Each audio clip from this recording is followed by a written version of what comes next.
Good afternoon, ladies and gentlemen. Thank you for taking the time to join us once again on the iFunds Quarter One investor call for the year 2026. We would like to start off by introducing the team so that you are aware of who is in the room with you this fine afternoon. Starting us off, we have our CEO, Mr. Faiz Arab. No, continue, please. Okay. My name is Winfrida Makuru. I'm the head of marketing, brand, and communications. My name is Ivon Mnitafu, and I'm a marketing and communications associate. My name is Super Mamoy. I'm fund accounting associate. My name is Salim Datu, and I'm part of funds department.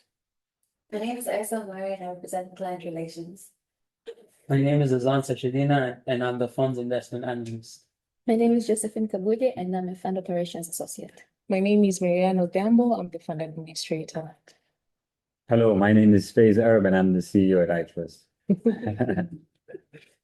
Thank you. So as you can see, we have a full house. And just a reminder, this is the English session.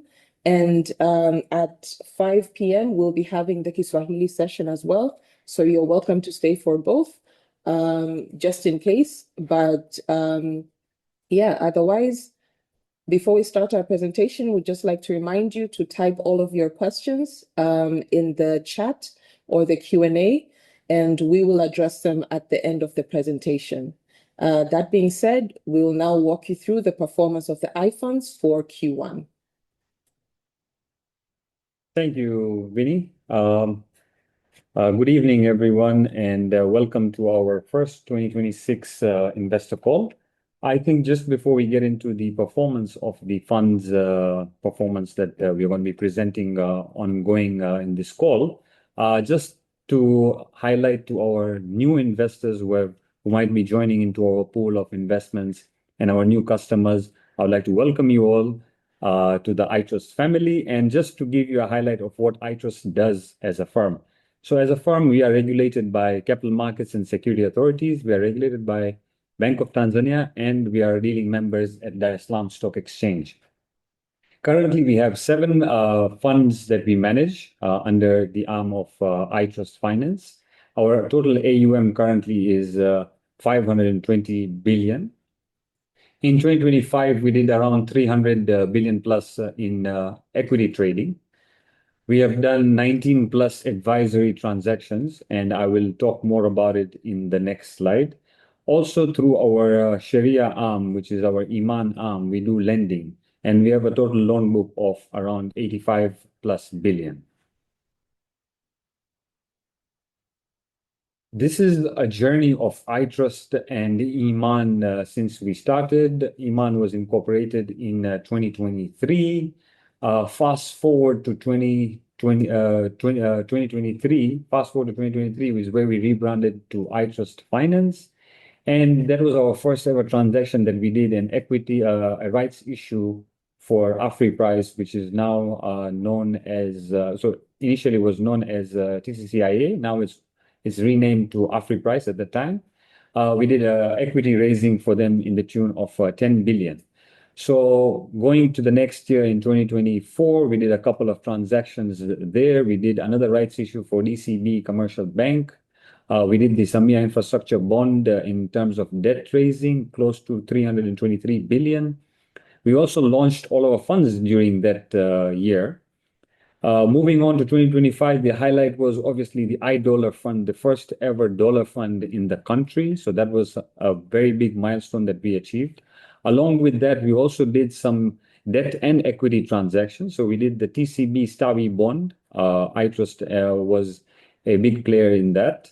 We did the Tanga Cement rights issue. The largest rights issue ever done in history was done by iTrust Finance. And also along the end of the year, we did the launch of our first ever ETF, regional ETF that is now live. Coming to 2026, we finally closed our 12th Sukuk issuances. So since 2021 to 2026, we have raised close to 100 billion in Sukuk issuances. So again, this is just a basic highlight on our fund performance. I think the team will elaborate much more based on these numbers going forward. But just a quick highlight on iCash, since Q1's performance has been 2.8%. iIncome has done close to 3%. iGrowth has done 36.5%. Iman has done 4.7%. iSave has done 3% and iDollar has done 1.32%. So this is our ETFs. I think a recap on our ETF. When we launched, we had done an IPO for 10 billion. And when we closed the IPO, we had raised around 54.03 billion. That was a subscription rate of 540% post-IPO. Now, post-IPO, our current AUMs are at around 148 billion, and it has returned close to 20% plus or minus. Again, this I want to just give you a highlight that we have a new updated app coming up in the very near future. This is a bit of a screenshots of our screens that you will see. You will be using this in the next 2 to 3 weeks. There will be trading open, fund investment and redemption, buy and sells of stocks, onboarding, and transacting through our platform. Now I would like to hand over to the funds team. I think Josephine will take us through the performance of our funds. Welcome, Josephine. Thank you so much, Faye. So first of all, we'll start with the dollar fund. As Faye mentioned, this is such an amazing milestone for iTrust. We did the first ever dollar fund in Tanzania. Now, our dollar fund is a USD denominated money market fund that invests in a diversified portfolio of fixed income securities, but with a great focus on dollar denominated assets. Now, this is a very good investment opportunity for anyone who has any dollars and wants to invest this. So instead of putting this money, let's say, in a fixed deposit or call deposit where you'll be getting very little returns per year, but also you'll be taxed income tax, it's best withholding tax. It's better to put it here because you get a return of about 4 to 5% a year. Now, in this fund, the minimum investment is just $1,000 and the minimum subsequent investment is just $100. There is no entry fee for this fund and there is no exit fee. And when you put your money, there will be a lock-in period of 3 months. Now, we see here, as Faye mentioned, that we have done tremendously well. We see that our AUM has grown by 78%,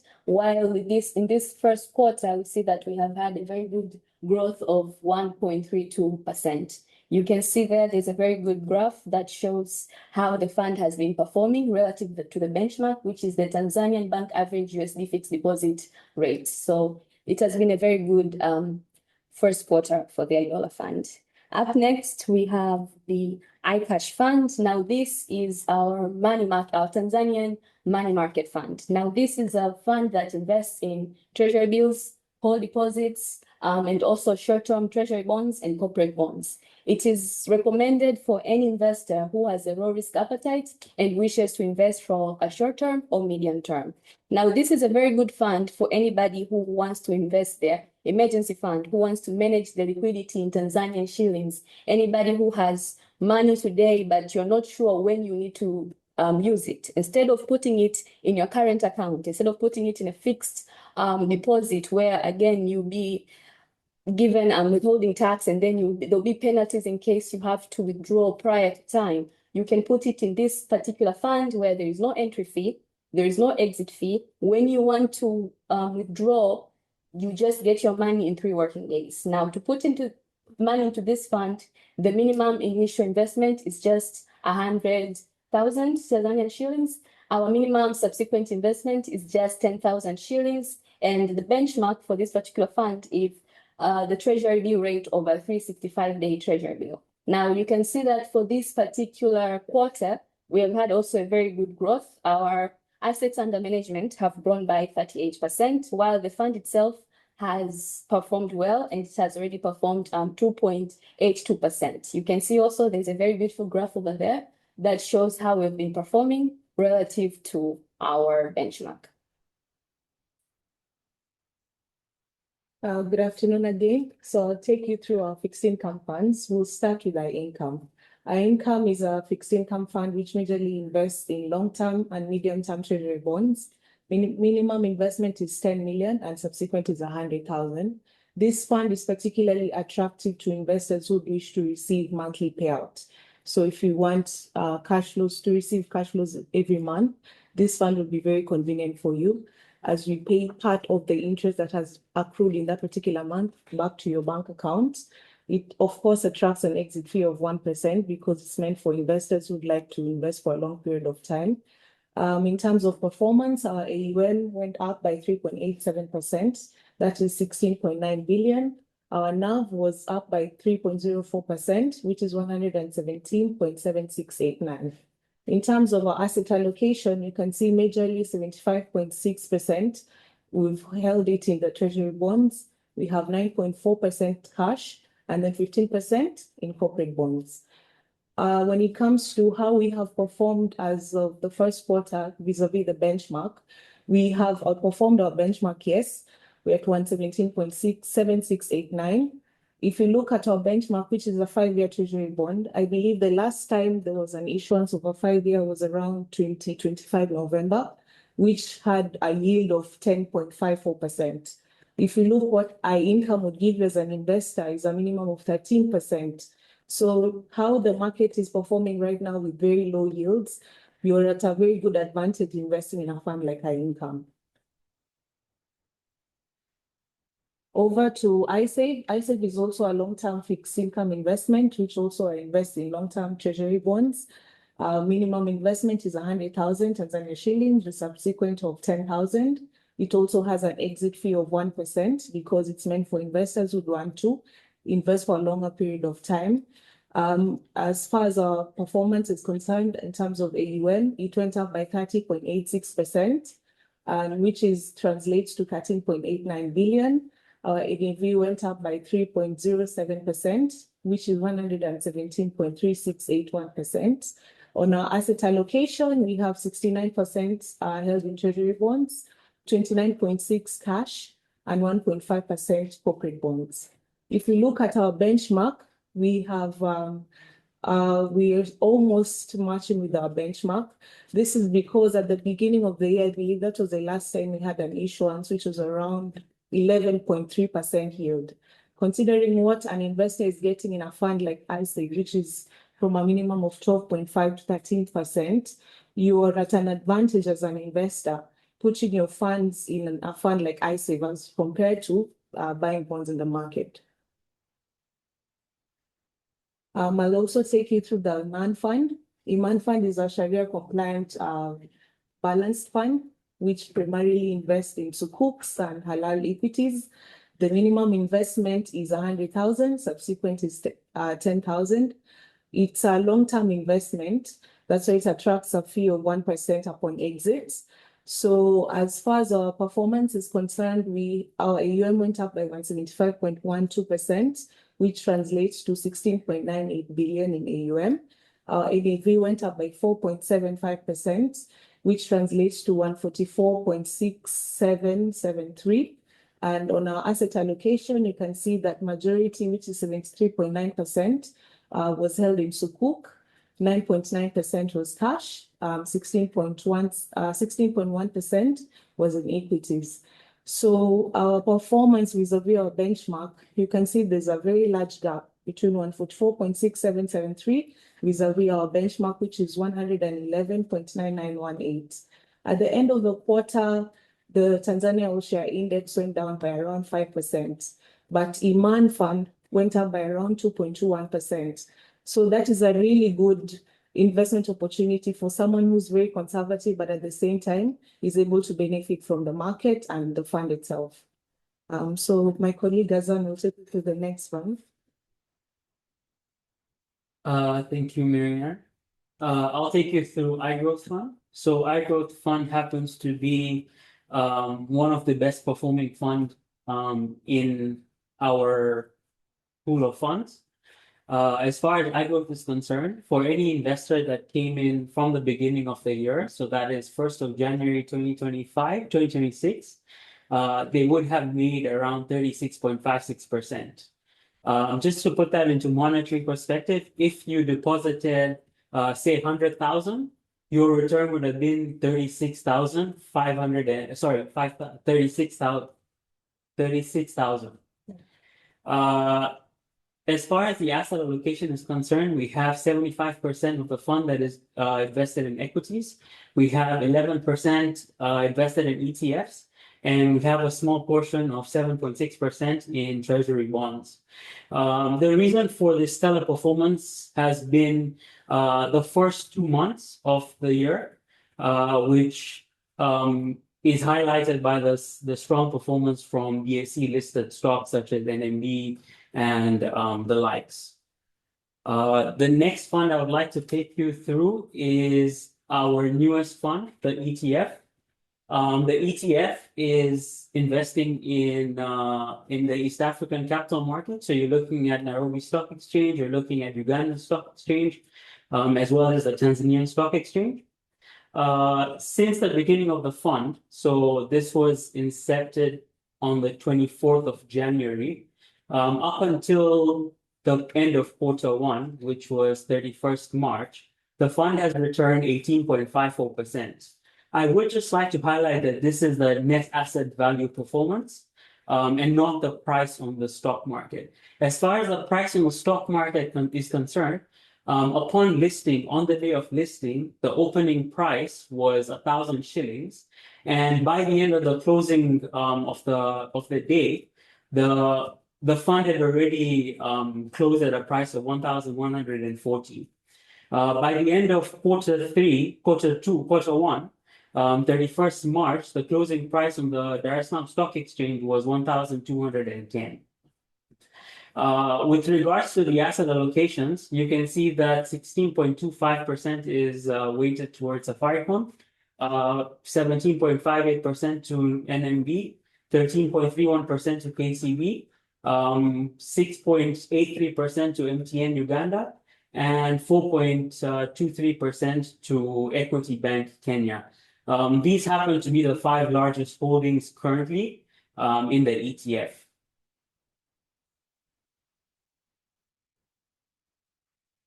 Just to highlight a bit of the asset allocation. So this is the allocation that you would see. We currently hold a total of 14 stocks under the fund. That is all the center aisle, the center column is the investment allocation.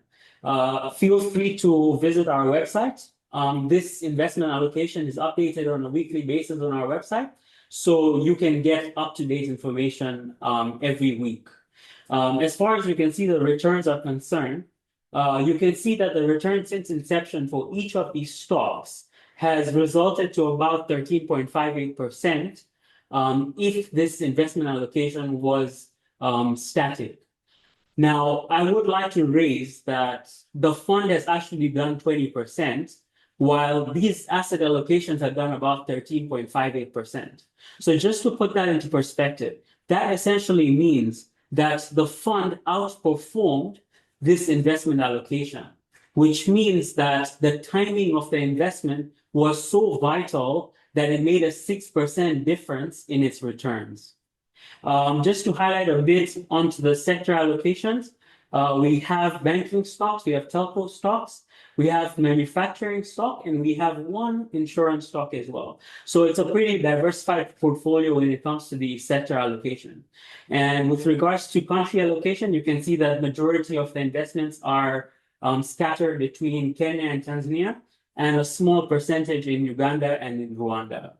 I would like to welcome Professor Warsame to give you more updates on the market and to give you highlights on what the market has been doing so far.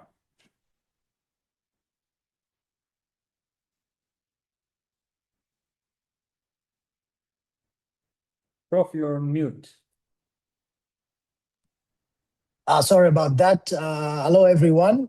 Thank you, Azan. And wanted to give everybody a bit of a highlight exactly what the market has been doing. As everybody knows, starting from late February, We had geopolitical events that have rocked the global economy. We have had challenges to do with the oil supplies and other factors that are global in nature. Those go beyond Tanzania, so these are not Tanzanian specific, but they do and will affect us in some ways.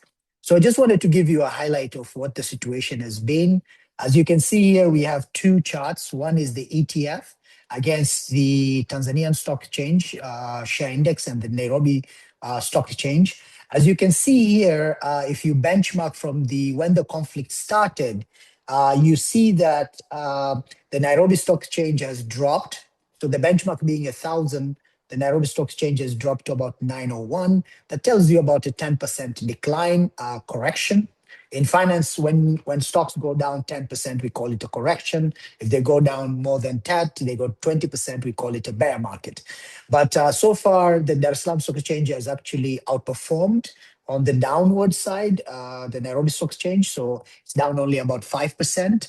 And on the other hand, if you look at the ETF against, let's say, these two, the ETF has been the best performer because of its nature of being diversified across multiple countries and multiple sectors. It is only down to 981. So that tells you it is down about less than 2%. So about 1.9%. So that actually is a fantastic performance. It showed this gap that you see here between the ETF and the benchmarks tells you that the portfolio itself is much more diversified and holding together in terms of protecting investors from risk much better than, let's say, the indices themselves. So that's due to better security selection. So you have less securities that went down too much, and you have more of the securities that either went down too little or canceled out by some of them actually going up. The same thing with iGrowth. If you compare iGrowth, for example, iGrowth is a domestic fund. We compare it against the Dar es Salaam Stock Exchange. We run the same kind of indexing exercise. This time the benchmark used here is 100 because iGrowth, as you know, operates on a pricing of 100 and the ETF operates on a pricing of 1,000. So here you see that the DSE share index, the Tanzania share index is down from that 100 to 94.84, while iGrowth is 97.9. So it is outperformed. It has a better diversification. It has government bonds. It has long-term bonds, and that bonds portfolio, together with the equity selection part of iGrowth, have outperformed on the downside. Now, this downside protection is very, very important to investors because you not only want to outperform when the stocks are going up, you want to also to lose less when the stocks are going down. Now, this is a question we've been getting a lot, and even in the Q&A already, I see two questions that actually mirror that. And I will take the opportunity to point them out so that I can answer them right away. One of them came in asking the question around from Abbas Mohammed, the reason why iGrowth is not performing this month. Now, let me point out one thing. Funds are investment instruments. They're investing in equities. Equities are businesses. We are investing in stocks like NNB, TCC, stocks like KCB, all kinds of companies that actually operate and trade on the stock market. Therefore, we tell investors all the time, are you an investor who wants to invest and take on equity risk in the sense that are you a long-term investor? Are you looking to benefit from the growth of the economy, the growth of these businesses? Or are you a short-term investor? So we need to know the risk profile. So when we have people who are investors who are investing in iGrowth or ETF, those investors are, as you know, basically buying into an equity-heavy portfolios. When you buy into equity-heavy portfolios, you are going to have volatility from time to time. These volatilities may have nothing to do with the underlying companies themselves. The companies may be extremely doing well, but because we are part of the global economy and investor sentiment changes from time to time, stocks go up and down. That is why the first thing we put is a disclaimer that is required by law that says that stocks can go up and down in value. There is no investment that is going to be one direction, that is just going to be upwards when it's dealing with equities. When it's dealing with fixed income and you are invested in high quality credit like Government of Tanzania bonds, yes, you can have a very stable upward trajectory. But stocks do go up, sometimes go up a lot, and sometimes they do have volatilities that bring their stock prices down. So we wanted to point out to you that over time, you are going to see many of this. So if you are part of your portfolio is invested in equities, you are going to get what we call drawdowns. Drawdowns are periods where stocks are not doing well, prices are coming down, and therefore the fund also will mirror that because the fund holds those assets on behalf of the investors who are the unit holders. So I see this question again also from Dakiki Ismail asking about iGrowth dropping rapidly this month. I think that's a bit of a strange statement because rapidly and dropping are two different things. But if you talk about the NAV coming down, you can see it that in the benchmark from 100 to 97.92, yes, it has come down off a bit. But you also have to consider that this is a fund that has been up in the first quarter 36.56%. How many times do you invest in any investment that gives you in a quarter 36% returns? So to expect that there is going to be some up and down volatility, there is going to be some other issues in terms of externally flowing in geopolitical risks, those are normal. Any equity investor over 5-year period is going to see many times within the same year fluctuations in stock prices. Now, let me tell you the underlying performance of the stocks in a little bit more detail. So I'll first of all talk about the performance, then I'll talk about what we see in the near future. The first thing is performance. You see here the companies we have CIDB, NMB, KCB, Safaricom, and Equity. These are some of the largest stocks that we own in the equity funds and the ETF. So if you look at the opening price of CIDB was 1540. The current price is on as far as 22nd of April is 2740. That is a massive increase. But that's a drop from the high. The high of CRDB was 3150, which is the fourth column here, 3150. So CRDB went from 1,540 all the way to 3150 and then dropped a little bit to 2740. Now, if investors who have had that kind of a return are worried about a drawdown or a drop of just such an amount, then really equities may not be the right investment if no tolerance is there, because equities cannot go up in one direction. And I want to educate all our investors that you have to understand that the market conditions are such. In order for you to benefit from that upsides or the benefit of owning businesses, from time to time, those businesses are either going to get what we call systemic issues or non-systemic issues, which affect the whole market. Non-systemic is geopolitical. There's nothing CRDB or NMB can do about what is happening in the Strait of Hormuz. But on the other hand, systemic is something that as a managers, we keep an eye out. Is the performance of the company good? Is the company growing its earnings? Is the results okay? Are the corporate governance okay? Those are the factors as a fund managers we do pay attention to. So if you can see here, the year-to-date return in CRDB is 77.9%. But yes, from the high, you've dropped 13%. You can't stay at highs all the time. You're going to have some kind of volatilities. So if you want to benefit from 77.92% returns, you also have to accept that you're going to have volatility. You can't have one without the other as an equity investor. You are subject to market risk. We disclose that. We inform you. You allocate to your portfolio the part that you believe you are okay with having that volatility so that it can outperform for you. Over periods of time, it will underperform, and for a period of time, you may have drop downs. And we want every investor to know that. I'll give you another example, NMB. NMB opened the year at 8,500. It went all the way to 15,000. It dropped down to 13,790 currently. Now, as far as if you had invested from January, you have made 62% year-to-date return. And yes, from the high, you are below 8% from the high point. But it cannot just be higher and higher and higher all the time. You are going to look for earnings growth. You're going to look for market growth. the businesses have to work. This money is not being generated from nothing. It's generated from the actual businesses increasing earnings, improving returns, innovating new products, improving the management, improving their customer base. So you are going to get this kind of volatilities. KCB, same thing.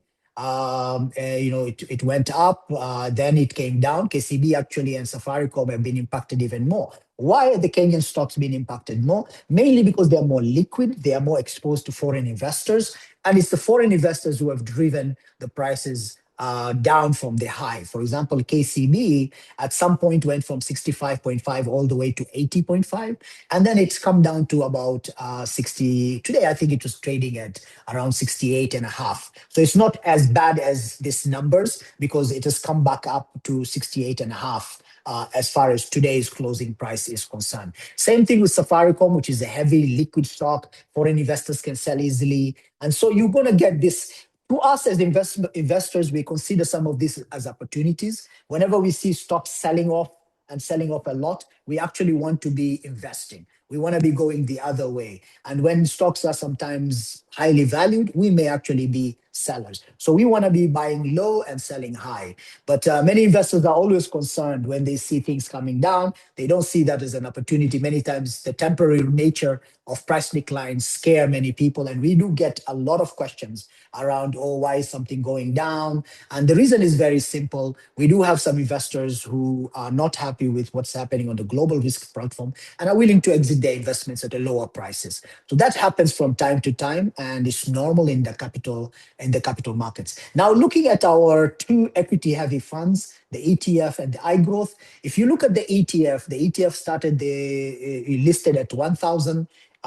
It went all the way up in terms of NAV. Here I'm talking about NAV. It went to 1,216. From 1,216, it came down to 1,206. Why am I talking about NAV? Because as fund managers, we invest and our investment value, the intrinsic value of that investment is measured by NAV. The stock market, because of sentiment, can go above or below what we call premium or discounts. So the trading in the market can be above or below, but in terms of the fundamental nature of the assets we are holding on behalf of the investors, we measure that with the NAV. The NAV is like the book value of those assets.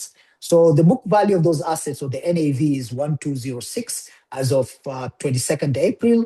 And you can see here, year-to-date return is 20.6%. But from the high, there's been a small drop, minuscule, really minuscule for an equity heavy of 0.82% from the high. That is really, really small. We are extremely proud of that in time where the ETF contains Safaricom, contains KCB, contains equity, we were able to balance the different stocks to the point where those which came down have been balanced out with those which went up, to the point that the net loss is practically less than 1%. And investors are still up 20% year to date. On iGrowth, as you can see here, iGrowth NAV peaked at 205.83, and it's dropped from 205.83 down to a closing current price at 22nd of April of almost 198. So what does that mean? 198, it means about 7. So you have dropped about 7 points from the highest point to where you are currently. Is that really a big drop? That's a drop of 3.86. For investors who are up so far with even that drop, up to 22nd of April, you are still up. If you are a long-term investor, if you are an investor from January 1st, you are still up 34.33%. If you are an investor from inception, when the fund started, you are up almost 99%. So this is an extremely well-performing fund, and you are going to get those volatilities. And as I showed you in the first slide, the volatility is much, much smaller than some of the underlying large cap stocks have done, as you can see them here. The other point I want to point out is, what are we looking forward to in the month of the rest of this second quarter? What we are really looking forward to is the dividend season. All the earnings are in. We know the performance of the companies from last year. Companies are coming out to announce their dividends. I'll give you some examples here. CRDB announced their dividend. It's 90 shillings per share. So the investors in the ETF and iGrowth depending on the shares those funds own, are going to be getting 90 shillings. The ex-div date is the 5th of May.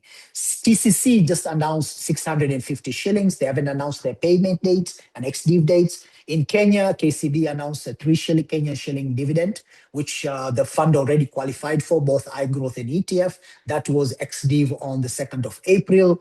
Equity Bank, 5.75. This is a really good yield.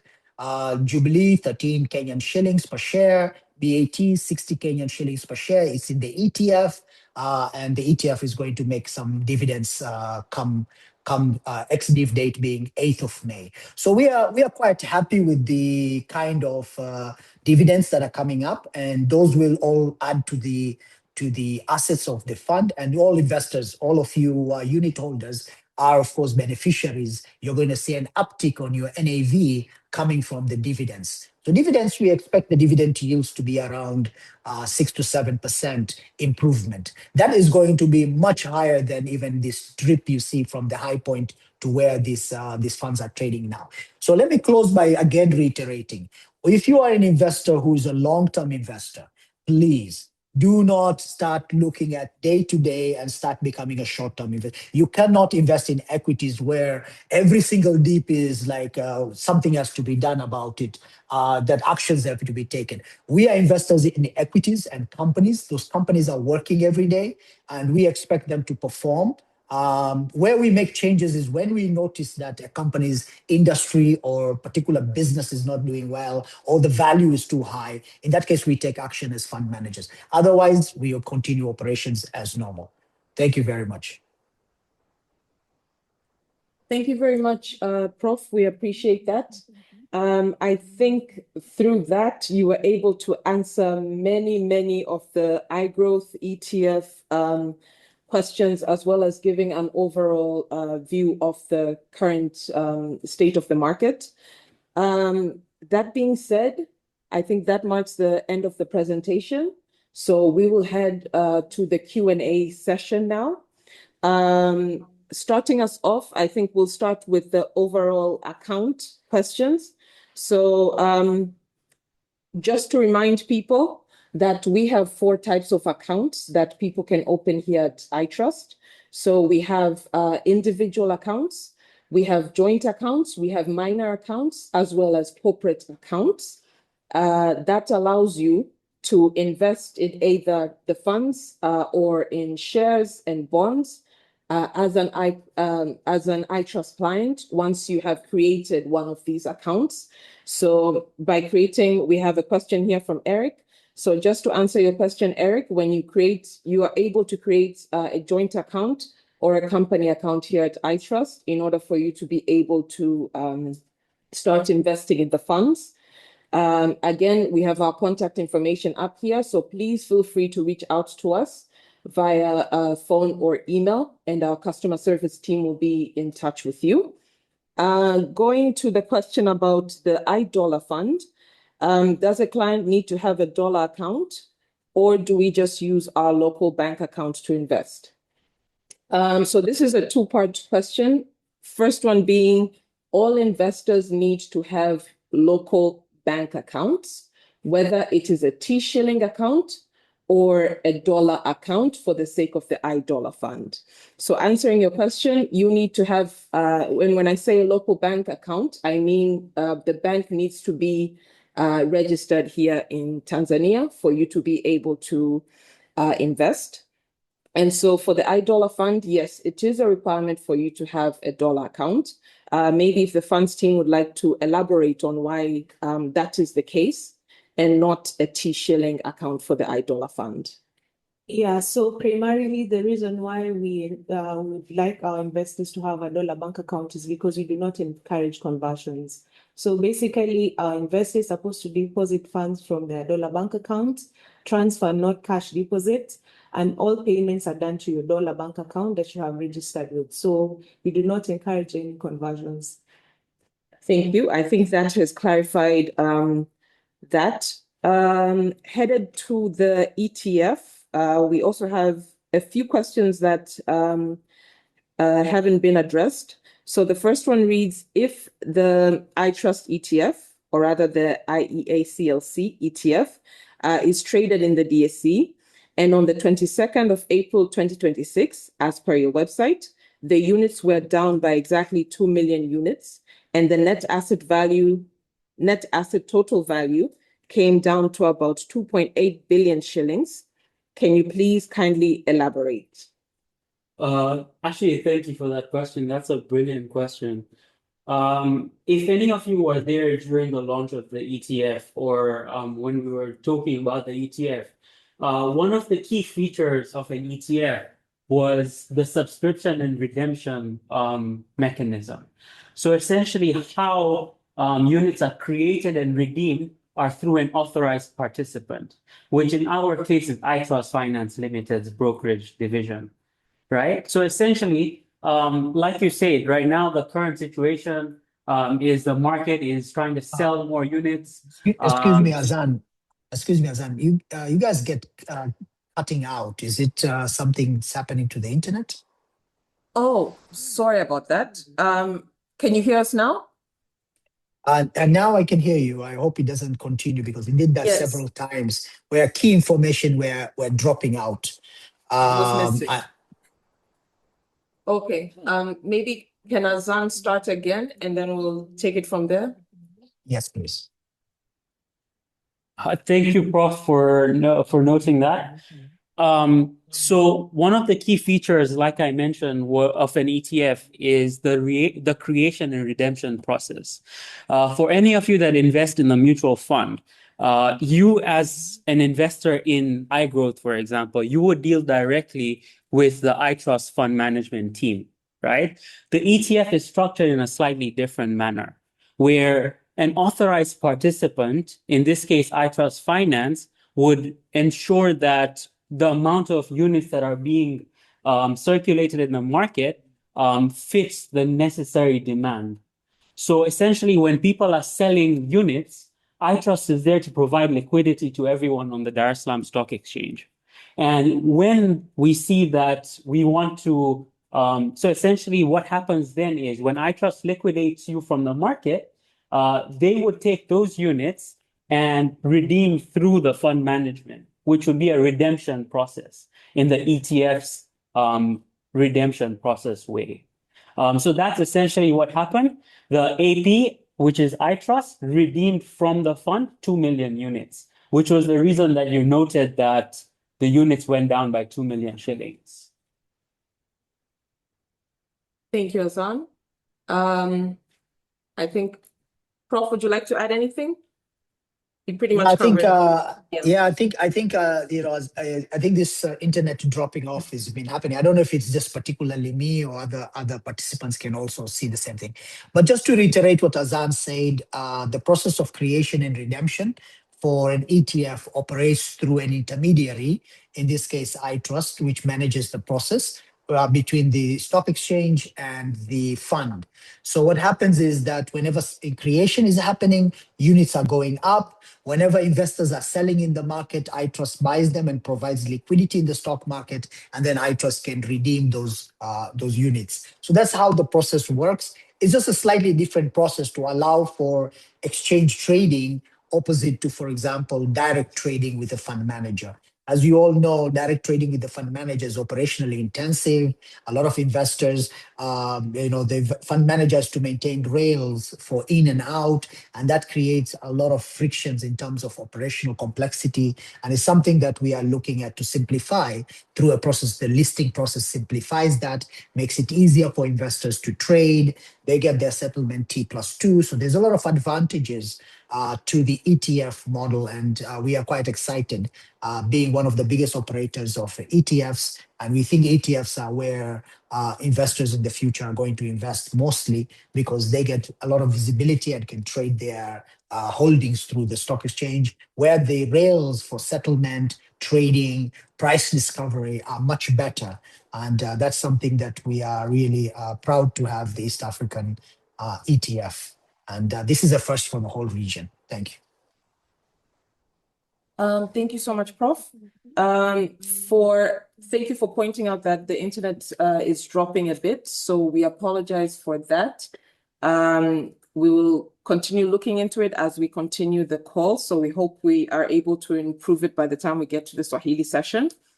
Staying on the equities funds, another of our investors is asking, I'm interested to know how the equity funds treat dividend payments with respect to the CumEx dividend dates vis-a-vis individual investors' entry points.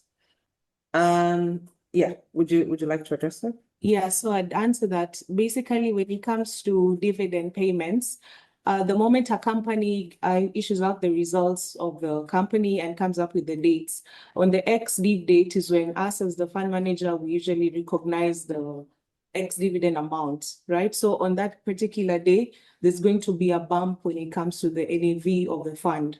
So, and that directly impacts how the client will benefit from the fund. So for example, depending with how much we have been able to recognize on that particular day, the NAV will go up. And then of course, the client will realize the gain. Okay, thank you. So that essentially also answers as ETF and iGrowth investors, how do we benefit from the dividend paid by the underlying holdings? And most of it, sorry, all of it is reinvested back into the fund, and hence increasing that. Just to remind you, kindly share your questions in the chat or in the Q&A, and we will get to them. There is a question, I think, Prof, you had mentioned in terms of investing, there is short, medium, and long term. So just as a mini guide, we have an investor who had asked, how would you term what a short term investment looks like and how a long-term investment looks like and a medium one? Yeah. So I think the time horizon of the investor depends on the investor's requirements. Some investors require liquid assets. They require access to their money at any time. Those investors we will term as very short term. And those investors, the right product for them is iCash. iCash is a fixed income. It is very liquid. It has no exit fee. It is basically it's a money market fund where you park money at any time you have money to invest and you get it out anytime you require to redeem. So that is the intention of iCash, is to give you safe, liquid, short-term fund structure. So those are for short-term investments. Now, most investors who also have a low risk appetite, remember, there are two factors you need to pay attention to: your time horizon and your risk appetite. If you have a low risk appetite, then you need to allocate a larger portion of your portfolio to fixed income funds like iSave, funds like iIncome, potentially iCash. Those will give you very predictable bond-based returns. They're not going to have volatilities. They are hold to maturity, mostly bond funds.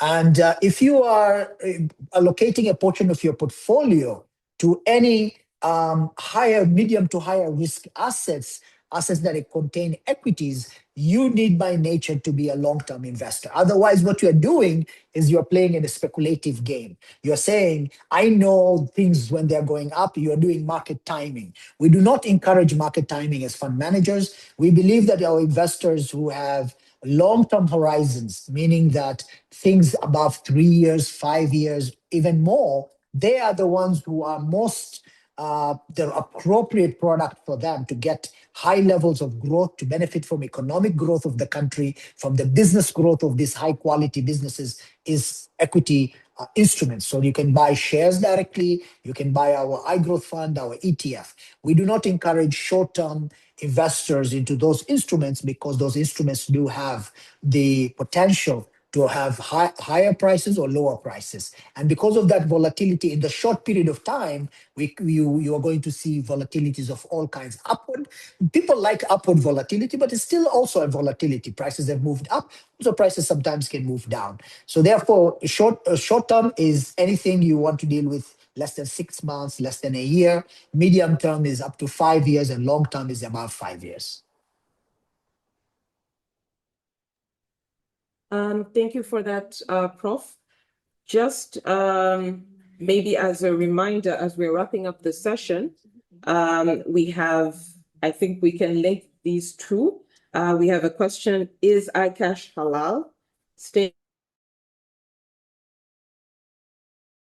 Iman Fund invest. So I think those will kind of lead into one another.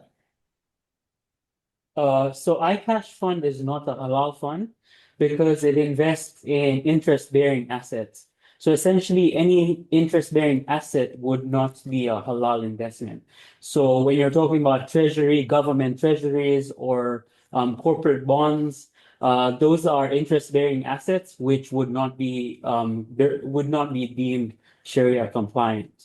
As far as Iman Fund is concerned, Iman Fund invests in companies such as Twiga Cement that are Sharia compliant and adhere to Sharia principles, which means they do not indulge in the likes of alcohol or pork selling or interest or earning interest. As far as fixed income securities are concerned, Iman invests in the like of sukuks, such as the CRDB sukuk. Yes, so thank you for that question. Thank you very much. We are still getting a few questions. So I would like to allow the clients to please leave your phone number in the chat and we will get to you. In the meantime, we would like to thank you all for taking your time to join us on this session. Again, we have our contact information, our social media handles available on the screen. In case of any other questions, please feel free to reach out to us via phone, email, or visiting our offices. That being said, I'd like to welcome the CEO to give some closing remarks. Thank you, Vinny. Once again, good evening, everyone. I hope you guys had a good session today and you got a lot of information based on our presentation today on the funds and also a little bit about the markets from Professor Warsame. Thank you so much. Once again, I would like to thank you, all of you, to join in on this call. And please stay on, I think, for the Swahili section, which will start exactly at 5 o'clock. Once again, thank you so much.